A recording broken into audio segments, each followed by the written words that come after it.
I don't know what happened. Instagram just decided to not work with me.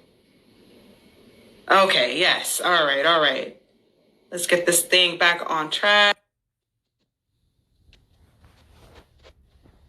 Hey. Okay, hey, I don't know what that was about. Sorry about that. Hey, was it on my end?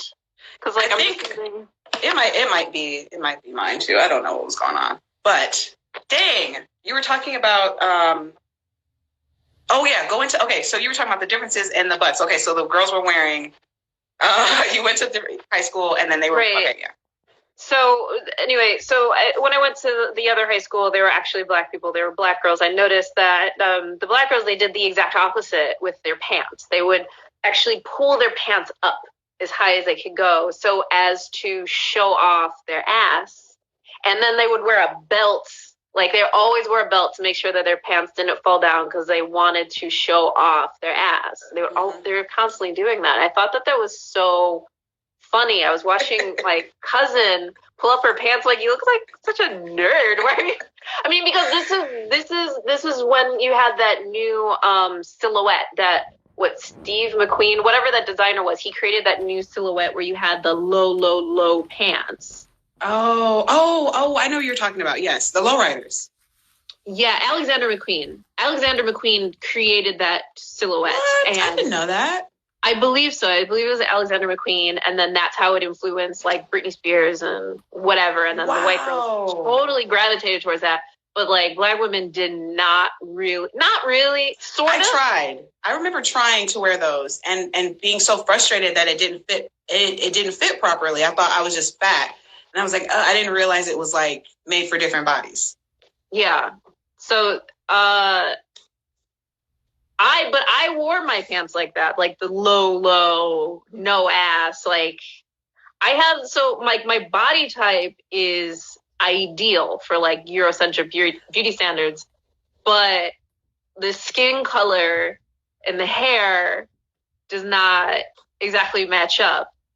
So it's weird to have this like ideal body type that like white women would want, but to not be a white woman.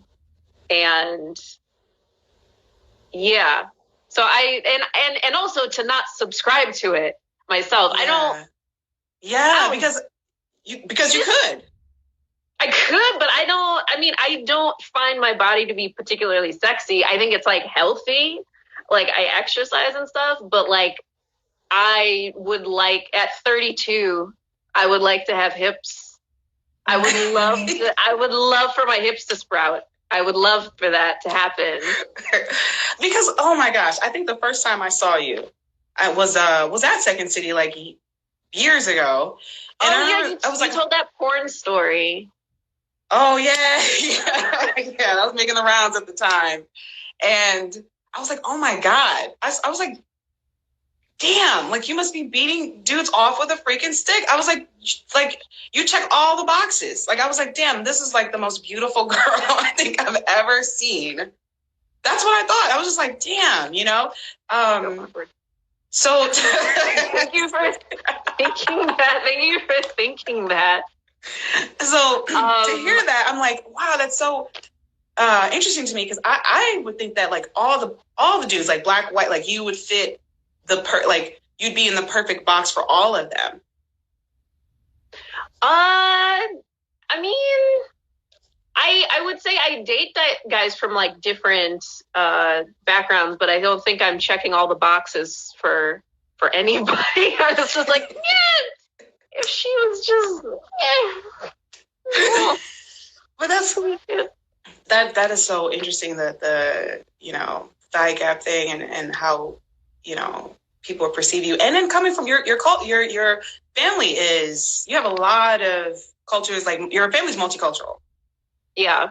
So that also shapes your perspective and your experience in the world and everything. And gosh, with so much talk about, well, yeah, I guess, what is it like with so much talk about race? Or I guess the question is, I have a bunch of questions at once. Are you expected to feel a certain way, or are you expected to be a certain way? I guess, by different people, and how do you navigate that? And when can you just be you, I guess? You mean like in my family? Like, do they expect me to be a certain way? Yeah. Does your family expect you to be a certain way? As far as like, I mean, my mom expects for me to be polite and God-fearing. That's what she expects most of me. And my dad expects for me to respect him. Yeah. I think as far as like appearances go, like I was very fortunate that my parents never placed like heavy weight on my appearance as far as like my value.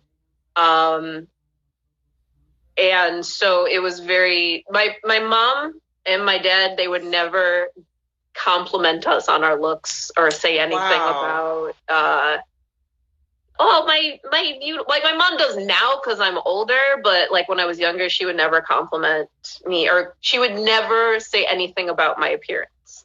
What did you think about that growing up? Oh, I mean, I guess I just didn't think about my appearance. I mean, just how like most kids, you run around outside, you don't care if your hair gets like messed up or whatever. So I just felt that way for a very long time. Where I just didn't think about how I looked. I thought about what was on the inside. That's awesome though. Wow. But then I went to school at an all-white school, and I did start to notice boys, but they didn't notice me because it was like all white, and I didn't see myself reflected on television. So I just assumed like, oh, I'm just not a person that people are attracted to. That's just how I felt until I went to a school where there were Black people, and there was like a Black guy hollering at me like, "Yo, Sade!" I was like, "Yeah, are you sure?" I was stunned. Like the first time, like, and I thought he was joking. Like, I didn't think I was this I just thought like, oh, I'm not a person that's gonna date anybody. That's fine. I'm gonna go to school and be a good kid. That's it. That's so interesting. Yeah. Girls like you in middle school and like in middle school, high school, it was like, wow. I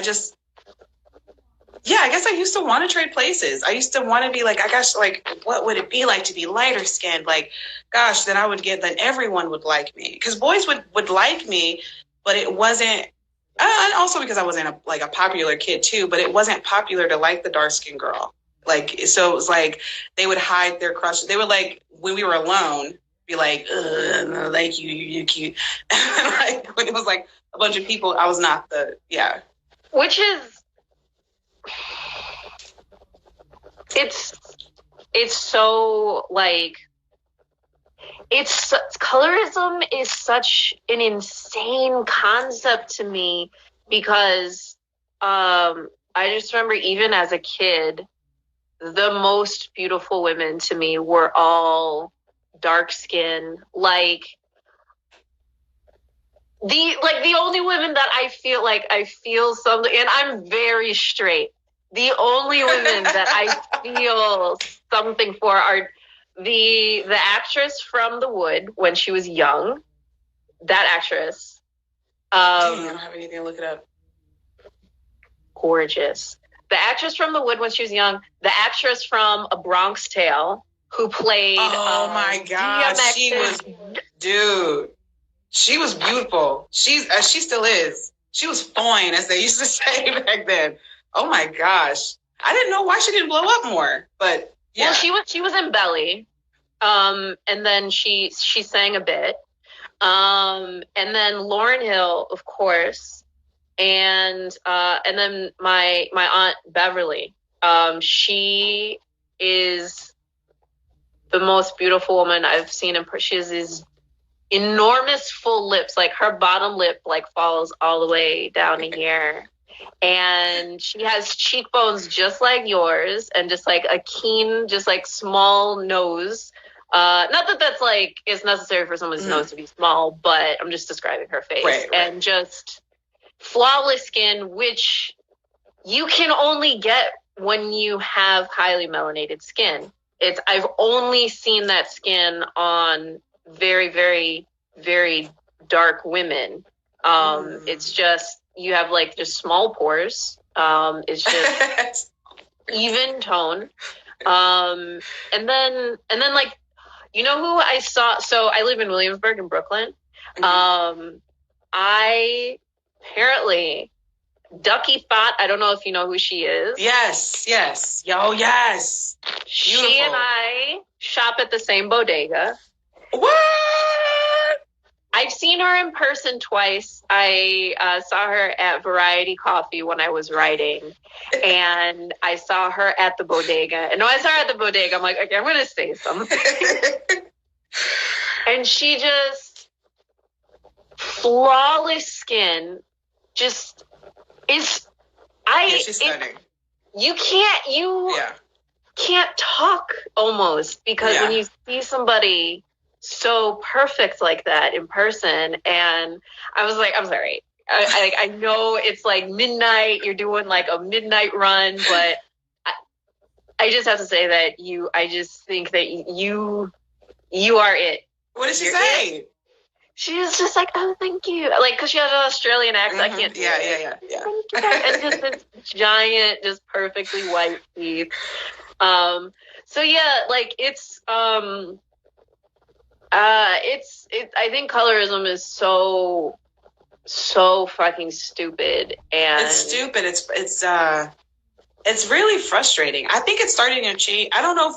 I think it's starting to change a little bit with the younger folks. It is starting to change. People are becoming more aware of it. And there are, like, again, YouTube, like all these platforms, there are a lot of YouTubers that are like making it a mission to speak out against colorism. Personally, over the past, I would say 6 or 7 years, I have been trying to like reprogram my brain and just sort of like do a cleanse of the beauty standards that I'm fed. So yes. I will because when you're outside, you're bombarded with all of these ads. So I probably went overboard, but there's this thing called Divine Dark Skin. It's a website and magazine, and they write that down. Yeah, they post dark skinned women. It's like they call it like corrective beauty marketing. To sort of like counteract the negative images that have been put out of dark skinned Black women, and not just the skin, but also like the texturism. So I have consumed so much of this that like when I see other stuff, I'm like, what? Why would they put her? Like, yes. She's not even dark skinned. Like, I've just, oh my gosh, I've just started sort of doing that at like 33. I'm just now changing my idea of like what femininity. That's part of why I did cut my hair off, because I was so like, attached to my hair even, of like, and just thinking that the standard of this white beauty standard is like, that's what femininity is. And if I don't, like, I'm so far away from that. So I guess I just have to deal with it. But even growing up, embarrassingly, I've always wanted to be a news broadcaster. Always wanted to be a news broadcaster, but I changed my mind because I never saw anyone who looked like me. And even now when I say it, I feel like I sound so stupid, but I thought I was too dark to be on TV at the time. And so I went into like public relations. And I remember like the last year of fucking school and like all those kids like sending off their audition tapes. And I was like, fuck, man, I could have fucking did that, but it was like too late. And then like traveling, like I visited New York like last year and just watching the local news. It was like lots of dark-skinned women on the local news. In Cleveland, Last year I saw a woman with natural hair on the local news, and not even like she had like a whole. It wasn't even braids or anything. It wasn't even a fro. It was like I just was like, wow. It was just a style that I didn't think I would see on TV. It's like what? And so I remember, dude. I remember watching the episode of Martin, and what's her name? I don't know. Her personality is so like, now. She was on Real Housewives, dark skin. She's the one who fought Portia, or like Portia. Oh my gosh, what is her name? And she had this whole, she's been on and off of Real Housewives for a long time. Kenya Morris, or Kenya's, whatever. But I remember, so she used to be an actress. She was on, she did like one episode of Martin. And she was like tall and dark skinned, and she was like, she had big boobs, and like she just looked. I was like, oh my god! And Martin was like going crazy over her. She was like the it girl, like a dark skinned woman being like the sexy girl. And I remember being like, oh my god! And I clung on to that for like years. That one Martin episode until things started to change. So anyway, that's kind of like my experience with that. It was like Kenya was the one dark skinned girl that was like, oh wow, if she's sexy, like, oh, okay, that means maybe I could be sexy too, me. So yeah. that's my go-to. Well, definitely check out the Divine Dark Skin. I think they have like a Facebook page. I'm sure they have like an Instagram as well.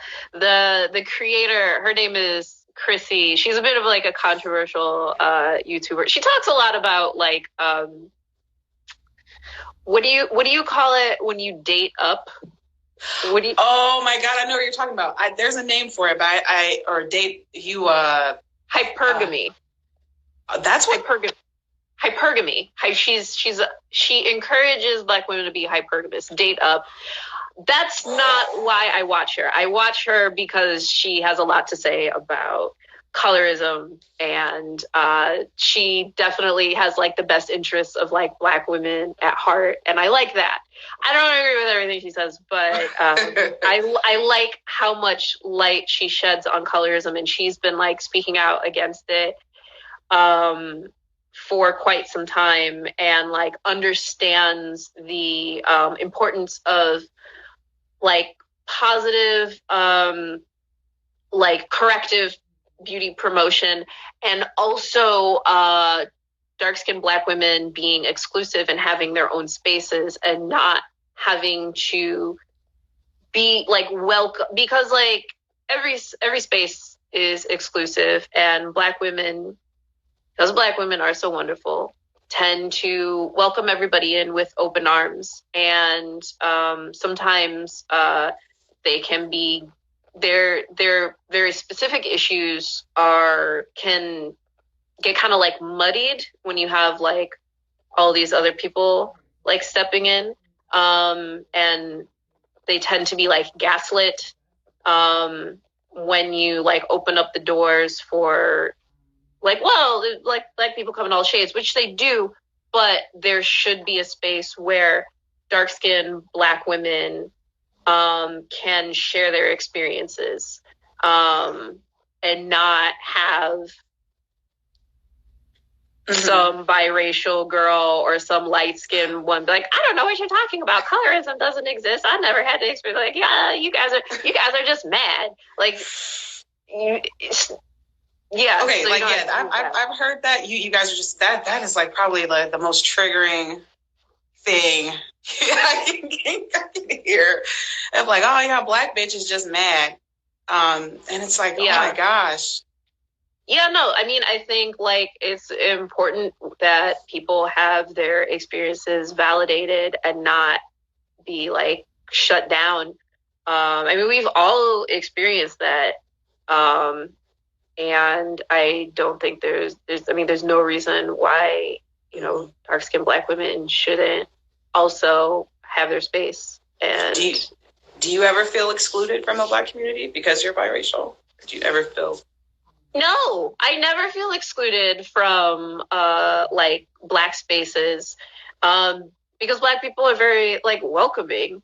I mean, there definitely like black people will like clown me for, you know, the things that I like to eat or, you know, walking around barefoot in the country and thinking that I'm kind of, you know, but I never actually feel like black people are like, get the fuck out.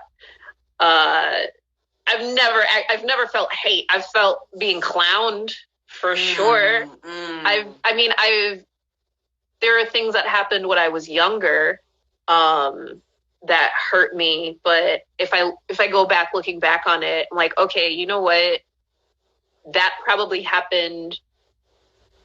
That wasn't even about me. Like, Ooh. Obviously, like that was something like has happened to that person, that girl, that led her to the point where she treated me that way. And I'm not going to let that, like, some people don't get that point. Some people don't get to that point. I mean, I think that a lot of people struggle with that. A lot of people use that to justify racism. People use that to justify colorism. People will say, like, well, this black person did this terrible thing to me, and now I hate all black people. And don't think about, like, how maybe that person got to that point. I mean, even not even, you know, yeah, obviously I'm not biracial, but even with having resentments towards, you know, the black community, I guess is something I can understand only because from, you know, being first generation Jamaican or, you know, first generation, whatever, however you say that. You know, it's different. My you know, culturally, my household was different. And so having people, especially, and then my name being Elizabeth and, you know, whatever, the way you talk or whatever. And that used to be a real thing. And that used to really, for a while before I understood it did cause some resentments. And I've gotten over that now, but it's a shame when I do meet other black people who, like myself, who might be a little bit more palatable to white people or whatever, however you want to say that hold these strong, like, resentments and are like, fuck, you know, black people don't like me, or fuck, like, I can't, you know, I feel more comfortable around white people. I feel for them because I understand where that's coming from, but damn, it's like, look, I feel like sometimes there needs to be like a, you know what would be nice? Like some sort of, not rehab, but like a what do I want to call it? Something for black people who have resentments or like a place where we can all just kind of like, I don't know, it's like a welcoming back or something. Yeah. I don't know. And I think it starts with, it helps for there to be some sort of like exclusivity where people can like vent their frustrations without being met with like roadblocks, without people gaslighting them, or without people like turning the conversation about them. Like if a dark-skinned black woman is like venting to me about like her issues with biracial women, and I just turn around and be like, all right, well, dark-skinned black girls were like mean to me for no reason at all. So what about me?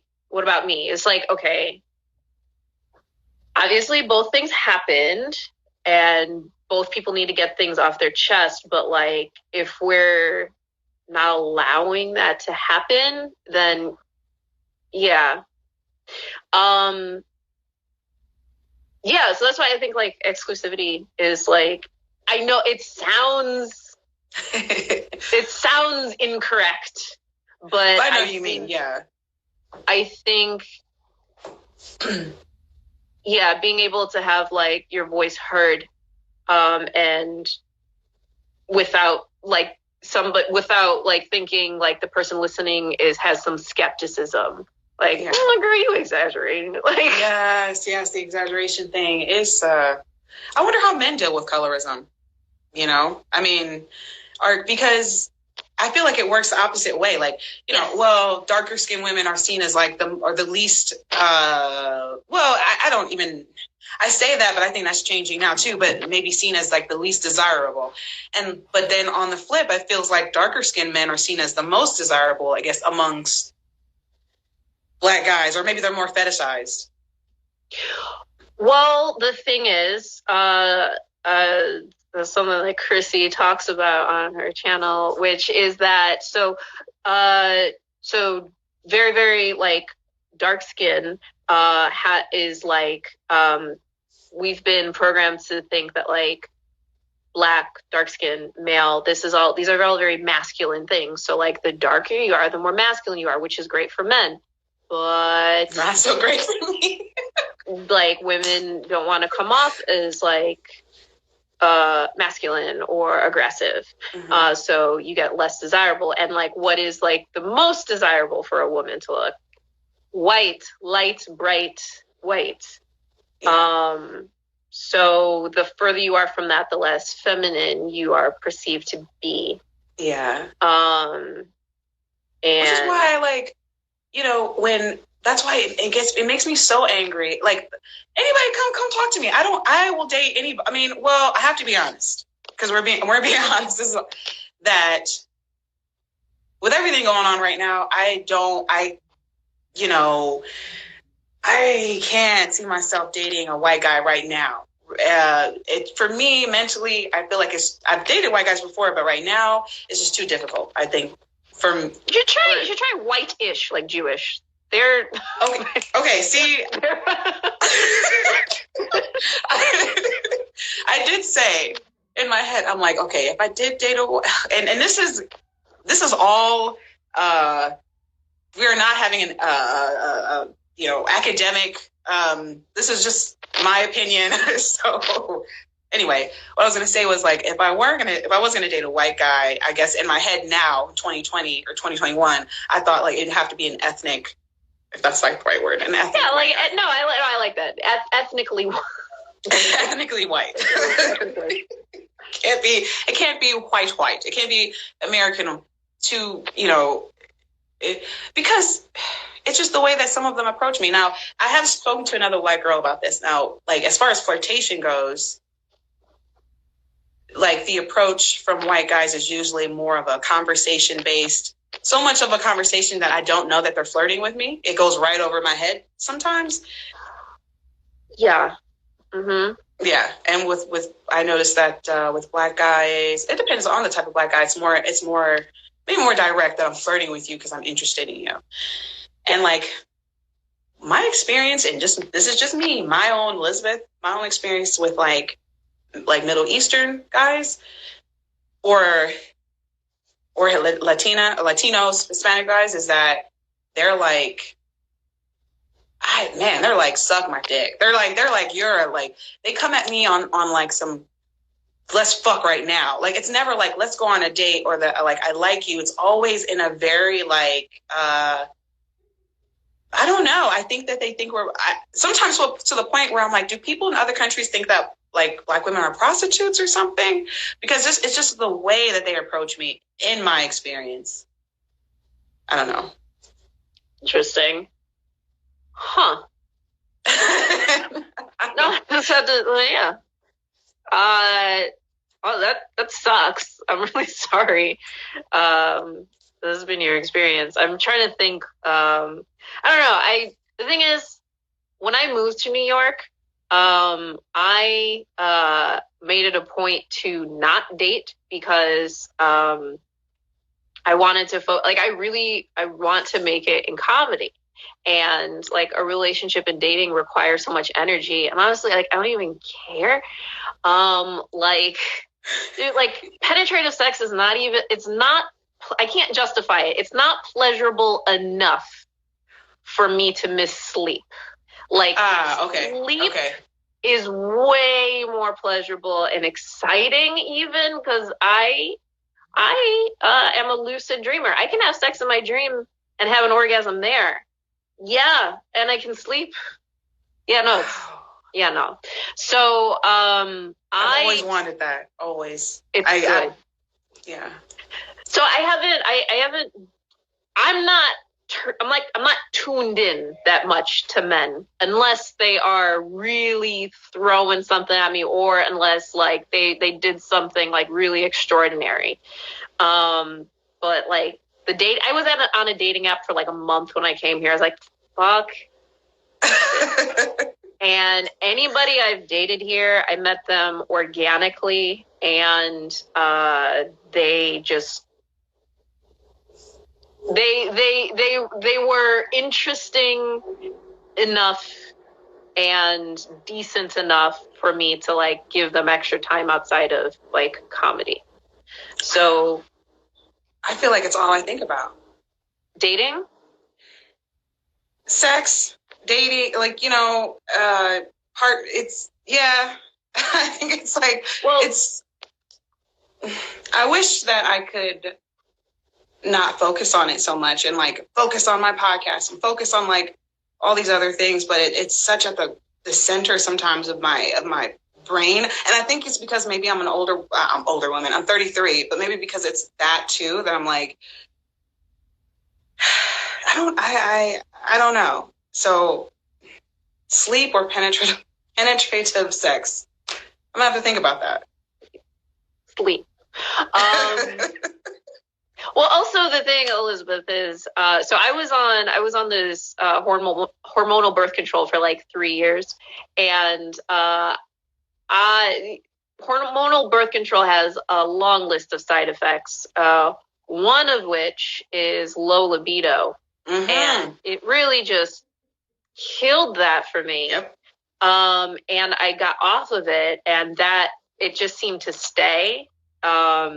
I really have to really want to have sex, and like really, it's not even out of my control anymore. So it's, I don't think about it. It's not this like distracting thing. Somebody would really be having to put the moves on me for me to feel any, just it's kind of dead. I'm a little dead inside, which isn't the greatest thing, but I mean, it does help in like, not inviting just men and their emotions into my life. Yeah. I mean, yes, I have heard that about birth control. That's why I stopped. I haven't been on birth control in like maybe more than 5 years, because that's what it was doing. It was like just fucking me up. Because I did the pills first, and that was horrible because I felt like I was going to kill myself. Like I was that emotionally, it was just fucking with me. And then I thought it was so bad. I thought that it was just because I was an adult. I was like, oh, surely every adult must be making the daily decision to not kill themselves. Surely every adult cries themselves awake and then lies down in the shower. That's what everybody is doing, aren't they? Isn't everybody doing stomach flips, feeling like they're about to faint on their commute into work? Everybody is dealing with this. That's what I thought. I was dealing with that every single day. So yes, suicidal thoughts. I stopped. And then I did the NuvaRing, which that's what I did. Yeah. Oh, see, that actually was okay, but then I didn't like the idea of like constantly, and because whatever they say, oh, you can have sex with it. You can, but not, no, the person there is going to feel the NuvaRing. And so having to take it out and put it in, take it out, put it back in. But it did fuck with my libido. And I noticed that as soon as I stopped with it, it was like, it just like shot all the way up. And they actually have done a study. Do you know that they did a study on, you date different guys, you're attracted to different guys based on whether or not you're taking birth control. Yeah, it'll change your life because you become a different person. You're essentially a different person. Like you have different sleep patterns. You're more anxious. You're more angry. Yeah, definitely more angry. I would say for me. Oh my gosh. Same. And so the symptoms. Dang, that sucks. I'm glad your libido went up.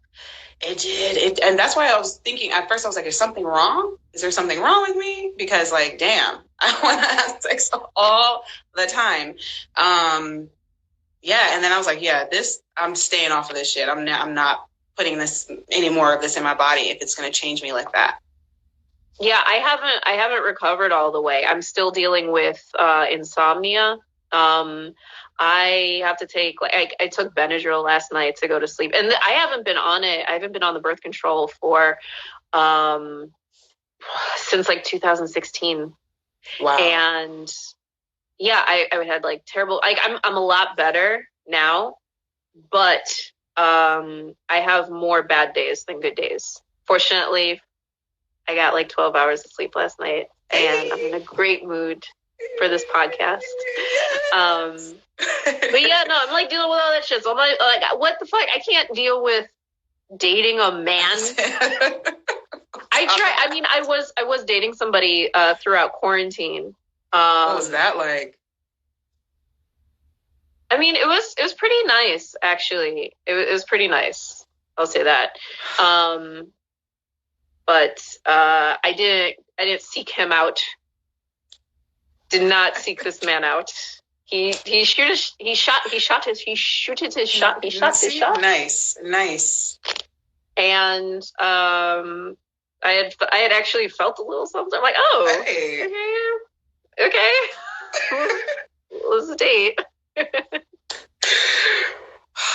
I wish. No one's shooting their shot. Or it's no one's shooting their shot. So, you know. Well, I mean, I don't know who's shooting their shots during COVID. Well, see, that's the thing. Is it appropriate? I feel like I'm a selfish bastard if I want to, like, he shot his shot. He shot his shot. Like that. But I feel selfish if I'm like, I want to date. Like, is that not allowed now? Should I really not be doing that to save the world? I mean, you can be safe. You can be safe and date, definitely. Yeah. And I think that, like, it's good because, like, you're kind of forcing yourself to actually see if this person is worth it, and you have to, like, do the virtual dating, really get to know them as a person, which we should do before we invite people into our lives. Not just before we have sex with people, but before you invite them into your life and their potential bullshit, you know? Is shat the past tense of shoot? It should be. Well, I mean, it's the past tense of shit. Oh, so then... Oh, wait. It's shot. Shot, yes. He shot his shot. He shot his shot? He shot his shoot. Something like that. But speaking of comedy, you're doing stuff. You're still, like, are you still performing? Here and there. I've done, so the guy commenting, Monkey in Heaven. He does a virtual show.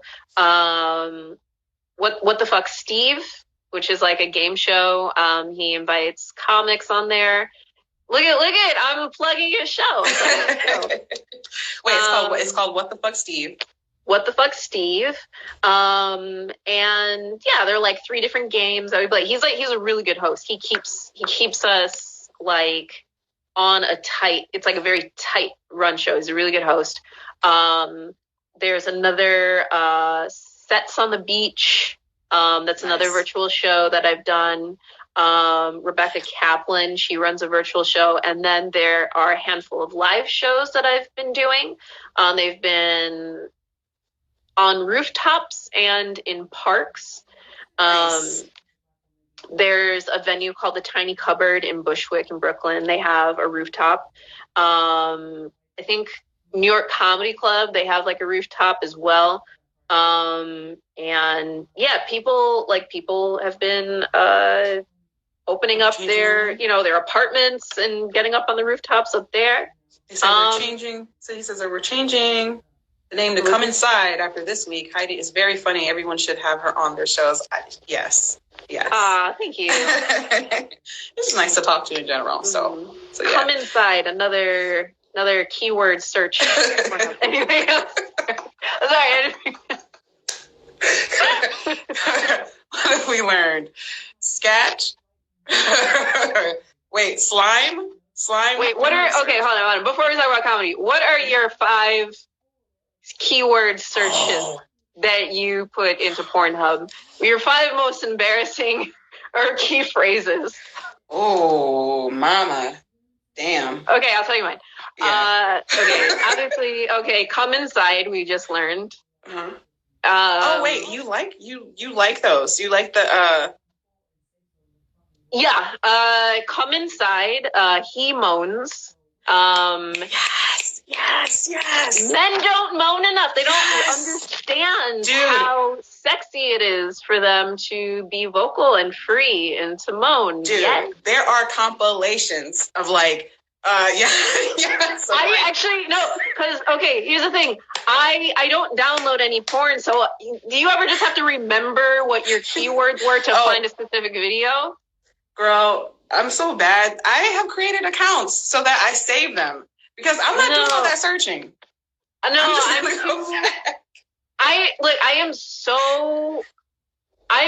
I watch porn a lot of days, but I refuse to commit. I refuse to commit. See, I'm already there. So I just have to remember everything. But what I did, I actually took a screenshot of a really good one. I'm like, I'm not going to remember. It was a He Bones compilation. Yes. It has nothing to do with how the men look. It has nothing to do with their age. It has nothing to I don't care if it's man on man. I don't care if it's man woman. I don't care if it's a solo thing. Mm-hmm. It's so anyway. So so come inside. Yes, Dia. Yes. He moans. I think the most embarrassing one is probably bukkake. And now that's out there. That's out there. So those are okay. Love it. All right. So what are yours? What are your Pornhub search words? Yes. Okay. So I like circle jerks. I won't type that in. I'll just go and like look at like, oh, you know what it is? It's like bait bros. That's what it is. I fucking love that. I love that. It's something about dudes just enjoying themselves. Like, you know, they're like, you know what? There's no women in here. Let's just like jerk off together. Yeah, dude. Yeah, let's fucking jerk off together. Like, straight guys jerking off together is my favorite. Dude, that is so hot. I love curious straight men. Yes. Curious straight. Yes. The circle jerks, the bait bros, like the bait buddies, that stuff. Mm-hmm. Bukkakes or like the compilations. You know, I love a compilation. we're all watching compilations, right? We just want a compilation of our favorite things. At this point, you know. Ooh, I'd have to say something like this is the say it. What is it? I don't know if it's like correct. So I just follow Elizabeth and I know Heidi. Hey, thanks. The sissy videos or the sissy JOIs. Oh, I don't. Okay, so the stories. Okay, so I learned something. There's a difference between the story porns and the porns that go straight to sex. There's a name for the ones. Oh my gosh, Gonzo. Well, Gonzo usually is like the big, huge, like penises. But Gonzo's like when they go, there's no storyline, and they go. Okay, I'm so into porn. So Pornhub had a whole thing where you can watch porn with like the top 5 pop porn stars, and they basically just go over their scenes. And it was a whole thing on Pornhub. I watched like 2 hours. It was amazing, and it wasn't anything sexual. They just watched it. You could just watch it with like them. Porn video, like yes, their own stars porn reacting or it. Yeah, so it was like a big Zoom call. It was like a big Zoom call, and it was like they just invited the public, and it was like Asa, Kira, and like some other big, and they just watched each other's scenes, and it was a comedian that hosted it. Fuck, the bald white dude. I think he's from Chicago. Okay. So I love a film analysis, first of all. Dude, so the idea, you'll love it. You'll love it. What's that guy's name? I think he's like a comedian. They say he has a podcast. White dude, bald. Big dude, nice. Bald. No, white dude, bald. He's kind of small. He's always making fun of how he looks. Jim Norton? Yes. Oh. Yes. I met Jim Norton. I met him in person, and all I talked to him about was my birth control for 20 minutes. Really? Yes, it wasn't a great, I don't know. He seemed like he was like really into the conversation. He's like, oh my God, those side effects sound awful. Wow. What, did he seem nice though? Was he Yeah, nice? he's very nice. He was a very nice conversational person and like very present and nice. But anyway, so Jim Norton. Oh yeah. So yeah, he was hosting this thing. But anyway, I was gonna say, so the sissy videos, the sissy compilations, or like cuckolds. Oh, I love amateur videos with loving ebony couples. And first of all, I hate that I have to type in ebony. I hate that. But I will type it in and like I'm gritting my teeth the whole time I'm typing in ebony. I hate that I have to type that in. For the stories, I don't watch American porn for stories. I will watch Japanese porn because like I can't hear what they're saying and I don't know the nuances of the culture well enough to know if like this isn't possible. I'm like it's Japan. I don't know anything's possible. I believe it. Whatever. It's easier for me to suspend my disbelief when I'm watching Japanese porn. Interesting. Yeah. And what other? And then if I want a story, like a good story, but I want English, then I will just watch sex scenes from highly produced, like big budget American films. See, if it's too. Oh. Yeah, like I've definitely watched Unfaithful. There's a movie. Dude, I saw that scene with my mom. I remember we went to the movie theaters and watched that movie, and I remember being like, wow. Yeah, there were some scenes in that, so that's funny that you mentioned that. Yeah, no, I don't mind blurry genitals. Because there are compilations of that too, of like real like scenes in movies. You know what I've been watching throughout quarantine? This scene from Soul Food where Cousin Faith is fucking Miles in the music studio, yes. And Vanessa Williams catches them.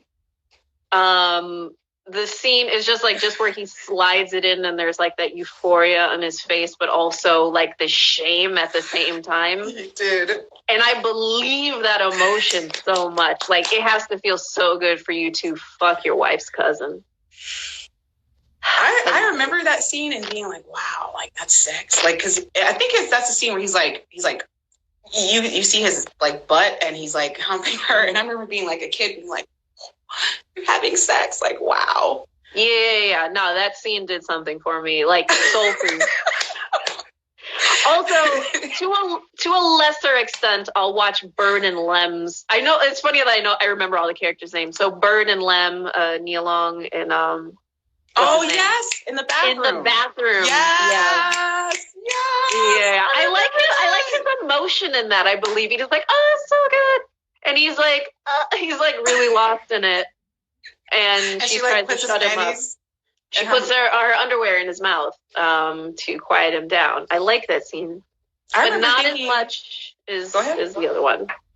I just thought that that's what it was going to be like. I couldn't remember. I remember I couldn't wait to have sex because I thought like, oh wow, like that looks so, you know, intimate and like, wow, you know, to have a guy. I used to think, I'd say the first time I thought about like a woman being sexy or what sexiness was I love watching music videos, was In Vogue. They had giving him something he could feel. There was like a video and they were in the video and they were like slowly taking off their like gloves and yeah, lots of shoulder stuff. And then like the guys in the audience were like doing this with their collars and like taking off their like their ties out like cartoon characters. And I was like, wow, that's like that's what, yeah, that was like my thing growing up. I shouldn't put him. I won't put him out there like that. The guy is dating in quarantine. Like I oftentimes will ask a guy what kind of porn he searches. Yes, like girl, I ask for the keywords. I think that's a good thing to know. That's normal. And if you can't answer that, it pisses me off. Don't fucking date me. Go ahead. His answer disturbed me more than I thought it would. He said that he doesn't search for anything. He just sees what's on there and he just clicks on whatever. It's kind of boring. It's not even boring. I find it to be disturbing. Like, what? You're just on Pornhub just perusing? You have no I need to write, but this was the funniest thing I saw today. I'm glad you enjoyed it. It was very upsetting to me. Like, you're seriously just on here. Like, yeah, just click on the first thing and I'm like, anything? That's a red flag. I don't know what that says about you, but it's distinct. It's significant that you are going on Pornhub just like, what do you got? What do you got today? I think it's boring. I'm like, that for me, it's like, if a guy is like, I don't know, just like, if I'm like, what kind of porn do you watch? And he's like, I don't know, like just porn. I'm like, that's so disappointing. Like, really? I mean, what turns me on is, the last serious dry toast. Yes. dry toast. The last serious relationship I was in, I loved watching porn with him, and that was like a thing. I just really like seeing guys zoned out sexually, and like I love seeing them enjoy themselves. And when they're like zonked out on porn, it's like watching them being so like excited about this thing is like a turn on. So when guys don't want to do that, or they just put on anything, I'm just like, ew, have some taste. I don't know, have some taste. Be into something. Like it turns me on to know that what you're watching is turning you on. So don't just put on anything. Right. Yeah. And I can't watch the love stories. Because maybe this is a bad thing. I don't watch too many Black people having sex together, because I immediately relate it to myself. For some, I don't see it as, or I feel like I'm like invading somebody's privacy. If for some reason, if it's two Black people, it depends on the day, it depends on the scene. So you feel like you're unable to objectify them properly? Yes. Because you connect with Black people too much that you... I can't. And then I started comparing myself to the girl, and then I resent it, because I'm like, damn, I wish I had that. I'm not even, that's why I have to watch something that's like something that's like straight up just nasty fucking porn, because then it's like, I can get off to that because I'm not putting myself in it, and it's not a relationship. It's not something I'm missing out on, I think. Sure. Huh. Is that just like now you feel that way? Or have you like always felt that way with porn? Because like my feelings towards porn are constantly evolving.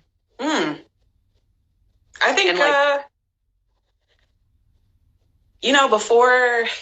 when I first started watching it, I didn't think about that. I didn't think about any of that. Right. You and I have very similar porn experiences, because you were very young. Yeah. And you were like in middle school or something, and you were watching Real Sex? It was like, Real Sex on HBO. But I remember this story. Real Sex on HBO was a thing, and that was like, oh my gosh. Because both my parents worked at night, so I would watch that. Or like the porn channels, the fuzzy porn channels. And then after that, in middle school, when the computers were popular and we could afford our own computer, and we put that one huge computer in the basement, and I was like, oh, you know what had me searching for stuff? It was the freaking LimeWire. Do you remember? Okay, dude. Oh no, you're watching porn on the family computer. You could put in anything in LimeWire and get so much stuff back. But yeah, I would watch porn on the family computer, and I got caught. Oh no, you got caught? Yeah, wait, I don't remember that part of the story. Oh no. It was embarrassing, because at the time I didn't know anything about cookies. I didn't know about deleting your search history. I thought that Okay. You didn't get caught in the act. No, I didn't get caught in the act. It just was like my father, my parents were using the computer together and they were like, the fuck, what is all this like ASS.com and I was putting in anything.com, anything, any sort of bad word I could think of. I was like, it's such a kid thing to type in. Butt.com, sex.com. So he's like, who's typing in all these things? And then I was the one who actually like told on myself and was like, I did it. Oh, I think it's probably easier to like approach like a little boy that's being gross and sexual, like, oh, you're nasty. But like when you have like a little girl that's like watching porn, like you don't know how to approach that. Like, oh, my daughter's a pervert. She's not a pervert, but like that's where their head goes. But yeah, I was watching porn when I was 10. It would just come on, and we didn't have cable. We just had regular TV, and for some reason, it would just come on at like 2:00 in the morning, and it was very clear, and it would be on for like an hour. And I would wake up every night at 2 a.m. Like I just had this internal alarm clock. I would just wake up. And that's when I started masturbating, like to a point where like something productive happened was when I was watching porn. So being 10 years old and being like a kid that masturbated, I was like, I should not tell anybody about this. And I got like really, really into probably like masturbating probably just as much as like a teenage boy does. Were you the only child?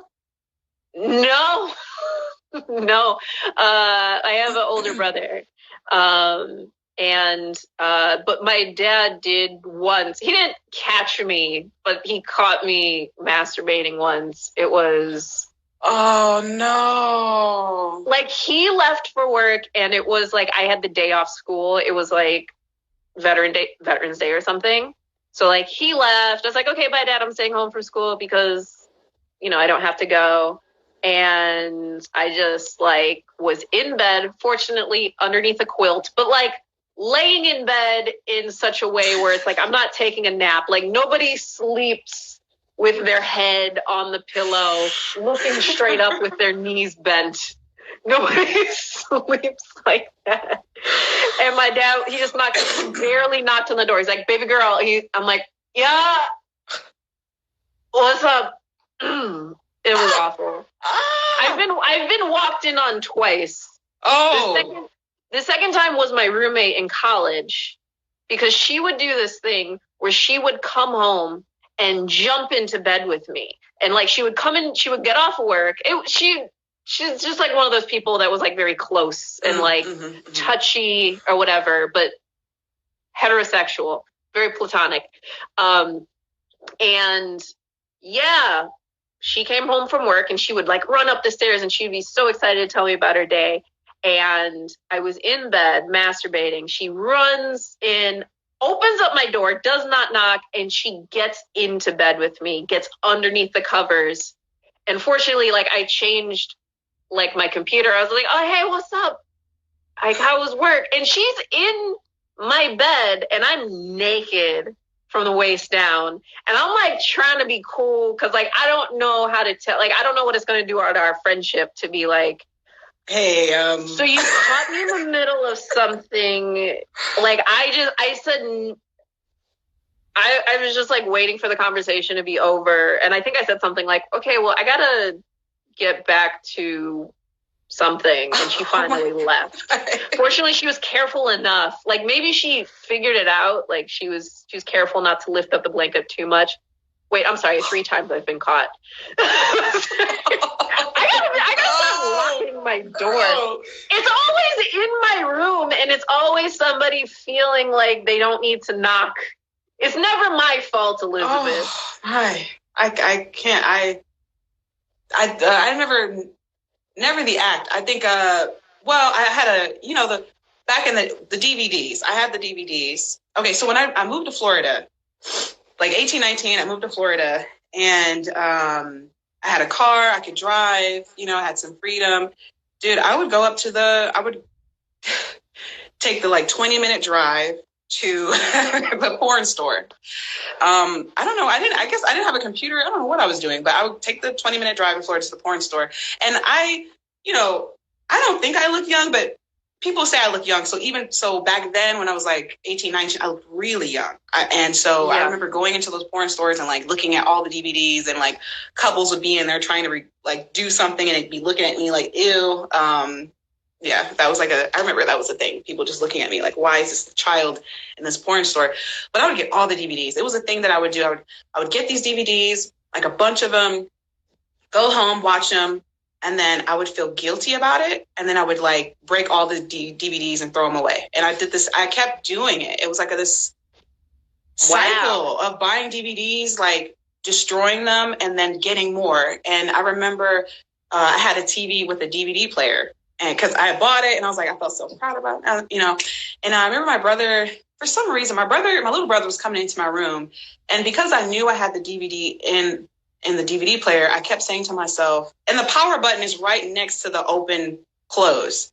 I kept saying, don't press open, close. Don't press open, close. For some reason I did. And like, it's slowly like coming out, and it won't go back in. Whatever. I remember my brother just being like, oh, what do you want? Because the DVD had like all sorts of like tits and like all sorts of fucking shit all over the DVD. Right. And I just was like, press the button. He kind of like backslid out the room. Never been caught in the actual act. Gosh. Yeah.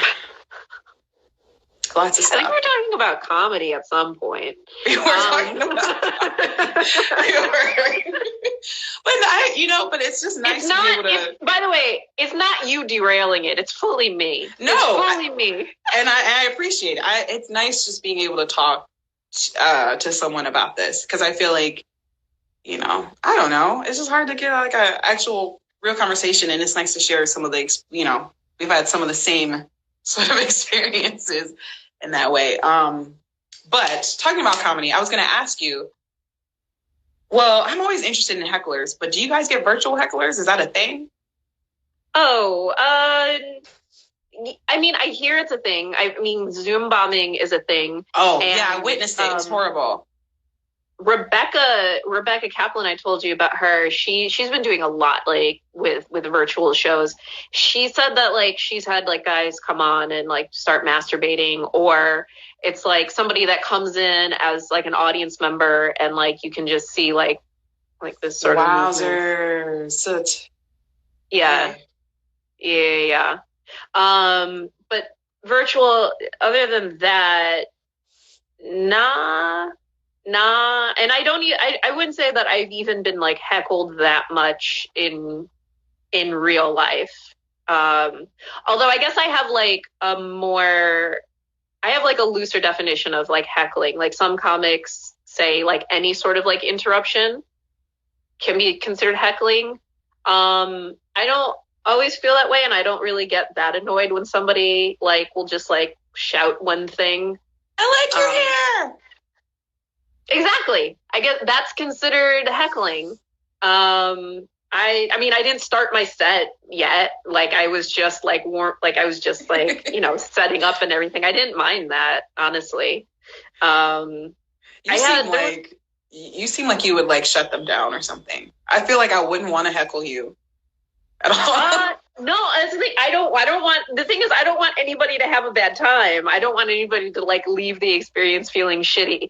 If anything, like, I don't want to say I welcome the opportunity, because I don't want people shouting things at me, but I do get to exercise that muscle, that improv muscle, when somebody heckles me.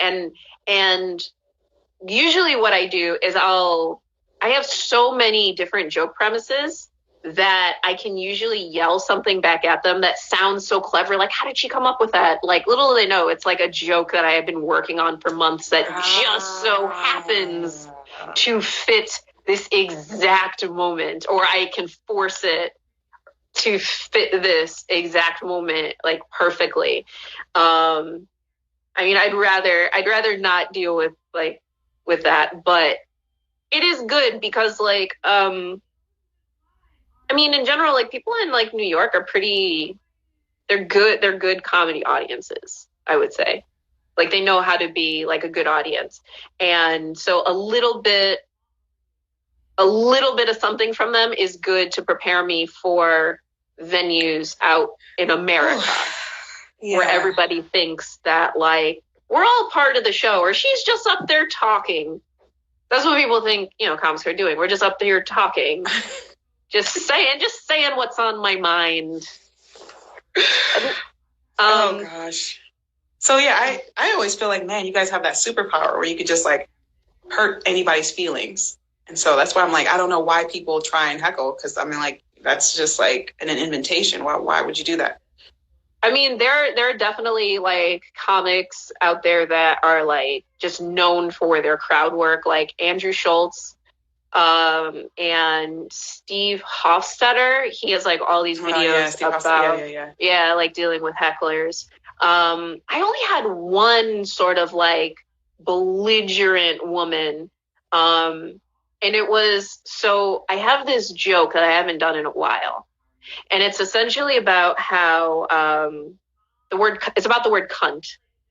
And what I do is I ask everybody, what is the most offensive word that you can call a woman? And always white people are like, well, it's cunt. Cunt. Yeah, it's cunt.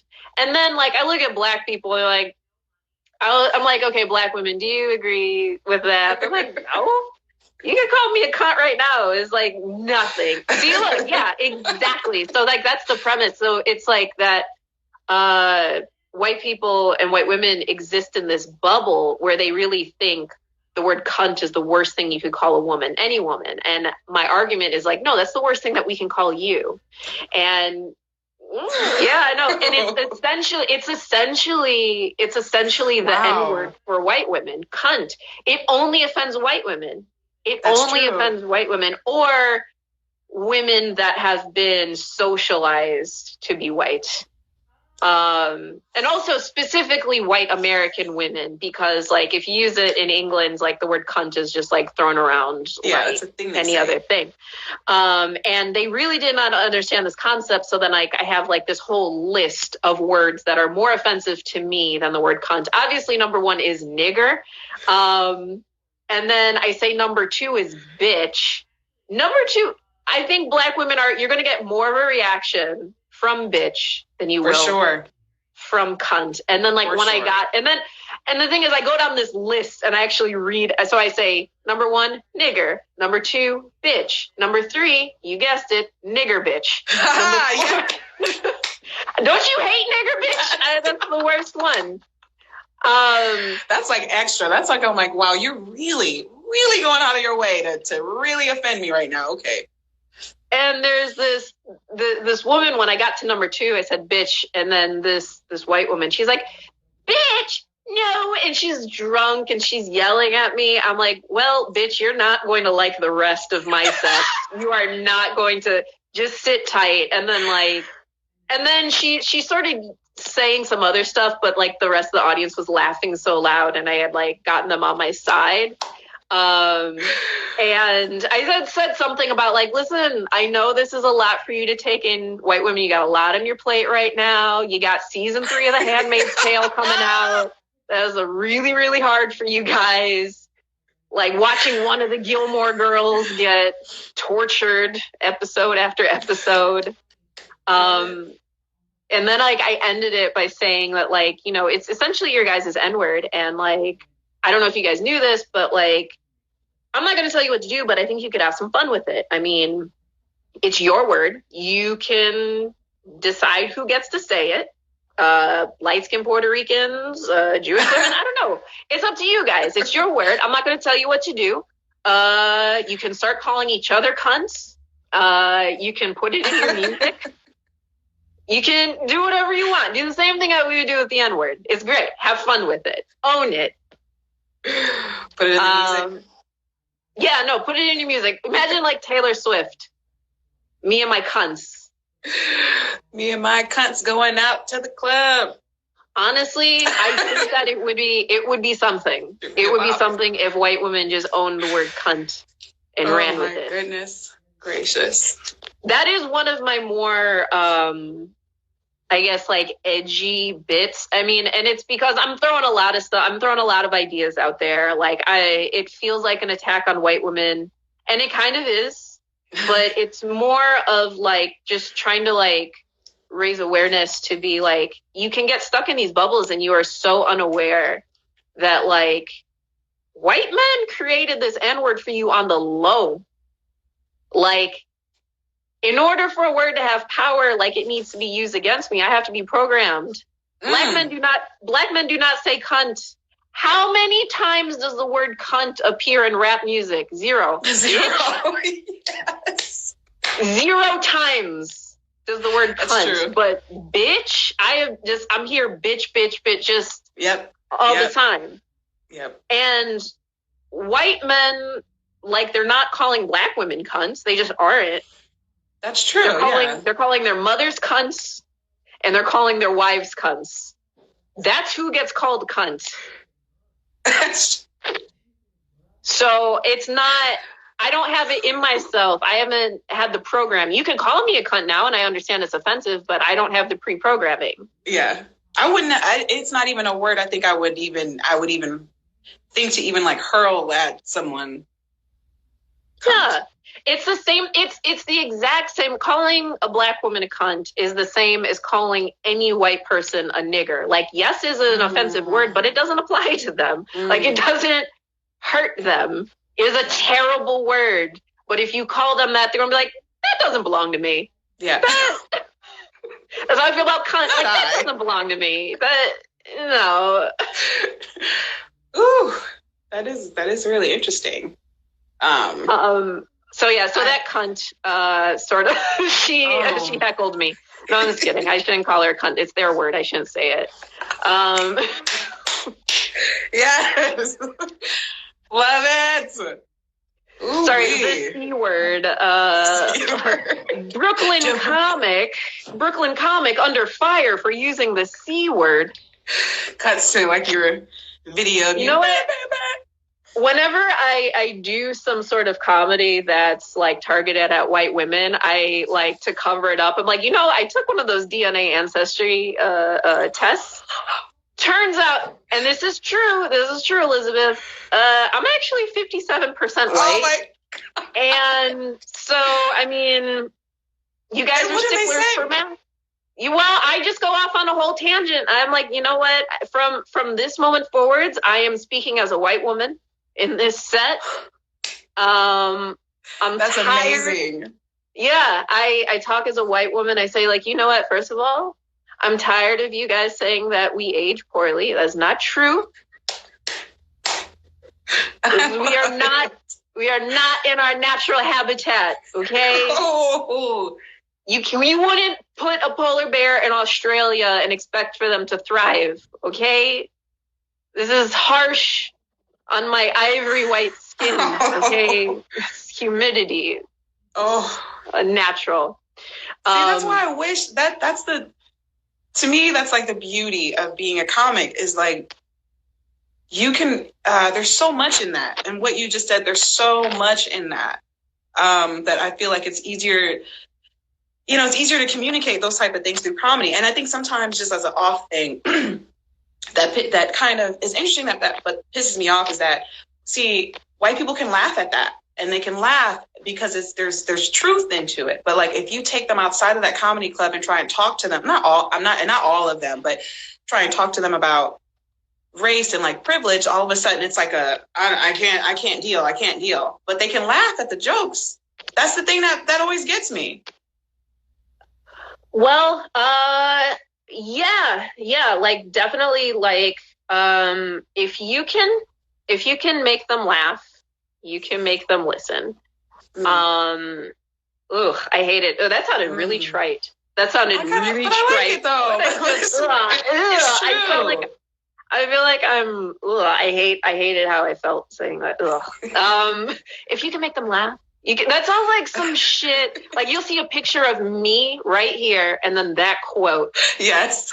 And I'm like, if you can make a laugh, you can make a listen. Heidi Granberry. Boom. Ugh. Ew, please do not. Instagram post. Don't say that I said that. Don't tell anybody that I said that. Name the title.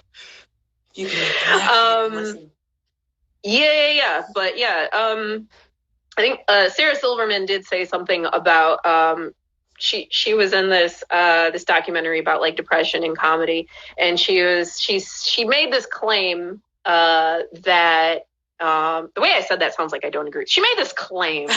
I like what she said. She said that comedians at some point in their life they had to use comedy to survive, and that's how like they developed that skill, and that maybe is true for me in that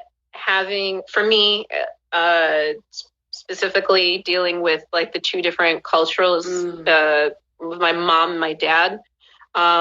With my dad, I was mostly raised with my mom, but I would visit with my dad, and I would get in trouble so often at my dad's house because everything I did was a sign of like disrespect. Everything I did was disrespectful. Oh. And it wasn't my intention to be disrespectful. Wowzers. And I would get so frustrated and angry. And I would either try to make them laugh or try to just think my way out of it, like some sort of smart way to like prove my dad wrong. Just out of a survival thing to just like not get in trouble. Like, I got to figure this out because I'm a good kid, but I keep like, they think I'm disrespectful and I'm Was it not. like cultural? Was it just like, oh my God, that is like, wow. No, it was me being literal. Like, I remember this time I was in the back seat and my great aunt was in the driver. She was driving the car or about to drive. And she was just like, Heidi, put on your seatbelt. I didn't really like the way that she said it, but I just felt like my dad's family was so mean. And that was just how they treated kids. Like kids, you just treat poorly. Was just like, you're seen and not heard. Yeah. Like my mom was always so sweet. Like, put on your seatbelt. Or if my mom called me, she'd be like, Heidi. She would like to be the sing-songiness. Like, Heidi. I'd be like, what? And it was fine. But my aunt was like, put on your seatbelt. And I reach for it. And she's like, Heidi, I said, put on your seatbelt. And I was just like, oh, I heard you the first time. Oh, right. No. And I didn't mean it like, bitch, I heard you the first time. I know. See, look, your reaction to that is something that I couldn't. It was literally like, I was just confirming like, oh no, I did hear you. My hand is actually on the seatbelt. Got it.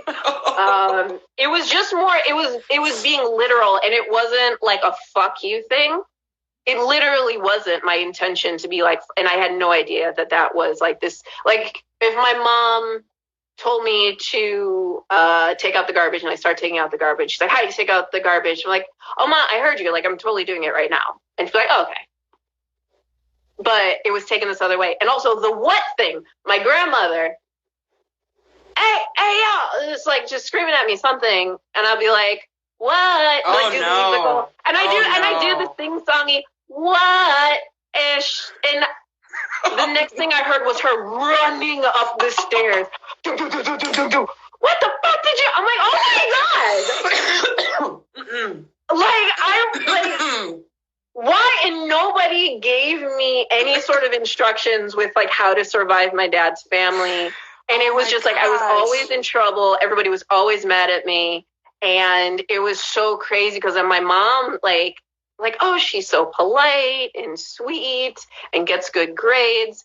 And my dad's side, it was just everything I did was wrong.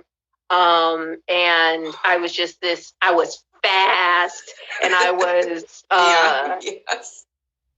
I'm like, what? Oh, like man. everything, it was like I felt so misunderstood. That is amazing. Wow. So yeah, that's a lot for a kid to try and like figure out. you know, we're trying to navigate through. Oh yeah, so I was just like, you know what, I've had enough of this. I'm not gonna change myself, except for the what thing. I'm like, okay, what should I say? And my uncle's like, just say huh, and then just come. Just say huh, just say yes, and then just come walking. Just make a noise so she knows you heard you, and then just come. Yes. You had some sort of imposter syndrome as a kid. I had something. I don't know if it was imposter syndrome, but I definitely had, I felt a lot of different ways. I felt, but then I would, you know, I would get used to it and I would learn the ropes. But then I would go to my mom's side and she'd be like, why are you acting weird? And I'm like, oh, and then I would reset and then I would. Wow.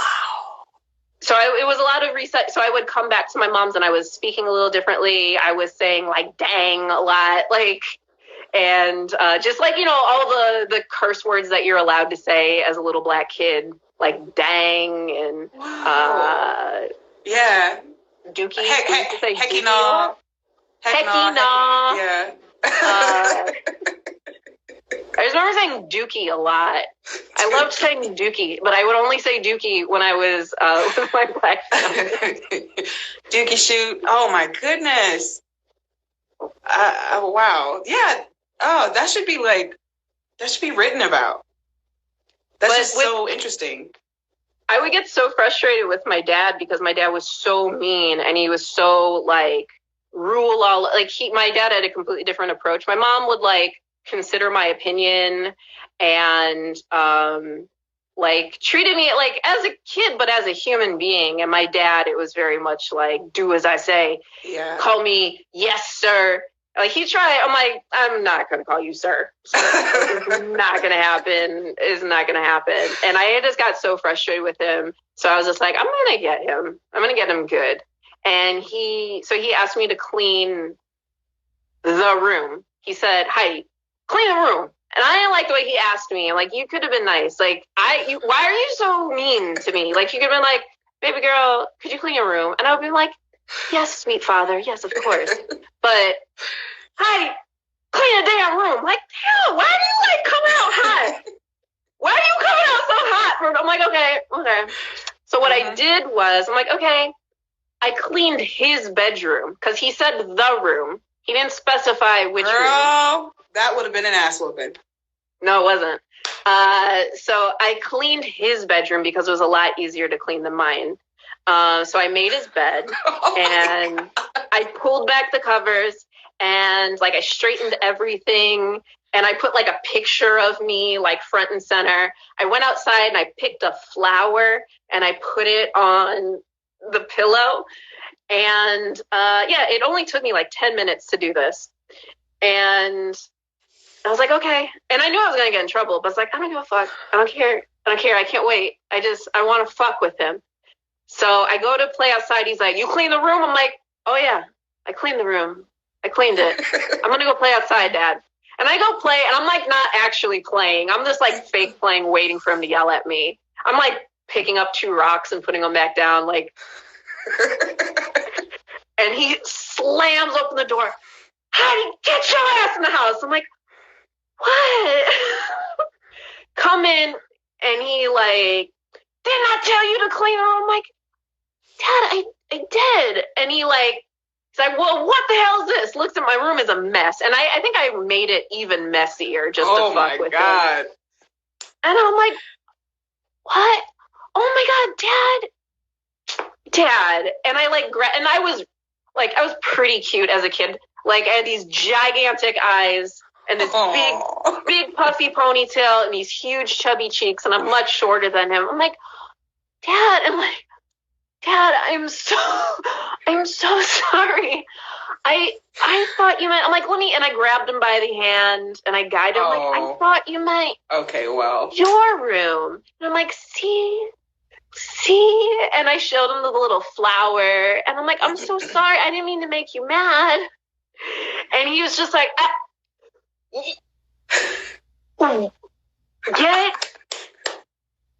go outside. Get away from me. Ooh, Heidi. Get away from me. Yeah, I think I definitely would have gotten in trouble for, oh, you trying to be smart, huh? You trying to be smart. No, I played it off like I was genuinely confused. And like I did such a good job cleaning his room. And I'm like, Dad, because like I know you work so hard. And like I just want to make sure you have like a yeah.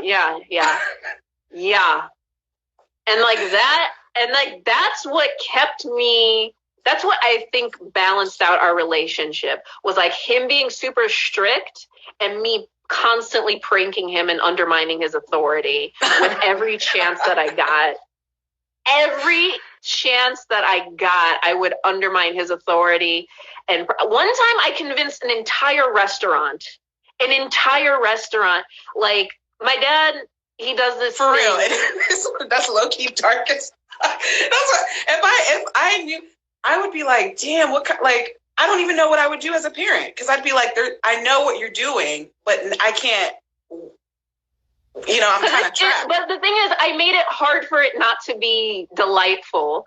Like, oh man. But I did do it out of spite, but I also made it delightful. Like my dad, he would do this. Like my dad, he's a bit narcissistic. He's a handsome guy. And he prides himself on how young he looks and how handsome he is. Huh. So I was like, I'm sick of this. I'm sick of it because I think it's gross. And my dad was like, the thing that I thought was like, he's almost crossing a line, where my dad was perfectly okay with me being mistaken as his girlfriend because it meant that he looked young. I'm like, you know what? I'm gonna have to get you for this, because this is fucking with me. So let me fuck with you. We went to a restaurant, and at the time my dad was 36 years old, feeling himself, like, you know, mid-30s black man, like a teenage daughter. And I could not. So this was like in July or something. My dad's birthday is in April. Oh, he's married. So we go to this restaurant, and my cousin and I'm like, yo, let's get them. We go to a restaurant, and we speak to every single person at this at the restaurant. We're like, oh my gosh, so sorry to bother you guys, but it's my dad's birthday today. He's 50. Like, oh, can you believe it? He's 50 years old. He's 36. He's 50, and like, it's such a big birthday, and I can't afford to get him anything, and I feel really bad about it. And he's such a hard worker, and I made up some bullshit, said some other embarrassing things about him. I'm like, it would mean the world to me and to him if you could come over and sing happy 50th birthday to my dad. When you see them bring out the candle, if you could just come on out. Just come on out. Oh my God. And I went to every single table. And keep in mind, like, my dad's birthday is like has come and gone. And like my dad's girlfriend was there. And so my dad and I are sitting at separate tables, but we're next to each other. So I tell the waitress, and I'm like, could you just bring out something, even if it's just a scoop of ice cream? Like, I can't pay you. And I really couldn't pay her. And she's just like, oh my God, you are just the sweetest girl. I'm like, well, it's all that I can do. Evil. So my dad sits down, because it was like a buffet restaurant. My dad sits down. He has like a bunch of crab legs. He sits down, and he just sees happy birthday. And I look at everybody. I'm like, oh my God. And they're like, everybody has this sly smile on their face, like, oh, he doesn't know.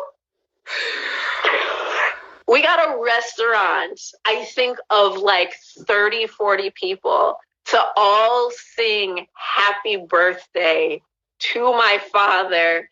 They're like, happy 50th birthday, oh my God, dear Percy. And my dad isn't like, it's not my birthday. He's just like, what the fuck? And me and my cousin are in the corner dying, laughing. Wrong. We're dying. And they think we're laughing because, you know, it's my dad's birthday and we surprise him, but really.